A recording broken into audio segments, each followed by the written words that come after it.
नमस्कार दोस्तों। मैं राजेश आपको बताना चाहूँगा कि आजकल मैं बहुत ज़्यादा ये देख रहा हूँ कि ऑन द रील और ऑफ द रील एक समाज मतलब सामान्य वर्ग को लेकर के काफ़ी ज़्यादा आजकल ट्रोलें चल रही हैं।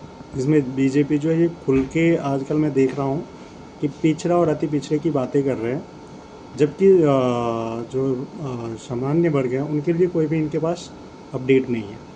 वोट के टाइम पे इनके लिए सामान्य वर्ग ही सबसे बड़ा हितैषी होता है, और वोट के बाद जो है इनकी हितैषी जो है वो मतलब आप समझ सकते हैं कि किस कास्ट के लिए हो जाता है। मैं किसी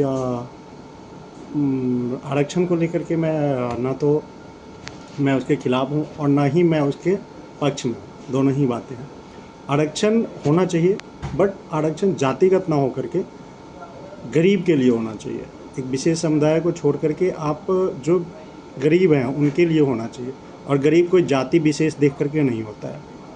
तो ये तो रहा मेरा कि पहला कि आप आरक्षण को लेकर के। दूसरी चीज़ें ये आ रही है अब राजनीतिक दृष्टिकोण से। आजकल जितने भी ब्राह्मण राजनीति में हैं, बट वो नाम के ही हैं, कोई भी खुल के सामने नहीं आ रहा है, सिवाय एक रवि किशन जी को लेकर के जो मैंने देखा है, उनकी स्पीच सुनी थी, तो वो बहुत अच्छी बातें हैं। बट मैं यही कहना चाहूँगा कि हर जाति की अपनी एक पार्टी है, तो ब्राह्मणों की पार्टी क्यों नहीं है?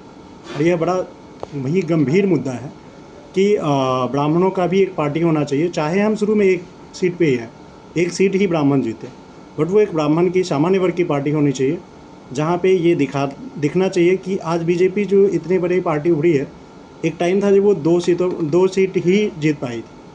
तो कभी भी कुछ भी हो सकता है, और टाइम टू टाइम, और ब्राह्मण पे जब भी वार हुआ है तो हर तरफ से ब्राह्मणों पे वार हो रही है। तो मैं ये चाहता हूँ कि ब्राह्मण समाज जागरूक हो, सामान्य जिसमें राजपूत, भूमिहार, ब्राह्मण और सामान्य जो हैं हमारे जाति, वो इस पे आएँ और ज़्यादा से ज़्यादा इस वीडियो को शेयर करें, ताकि ज़्यादा से ज़्यादा लोग इसमें इन्वॉल्व हो।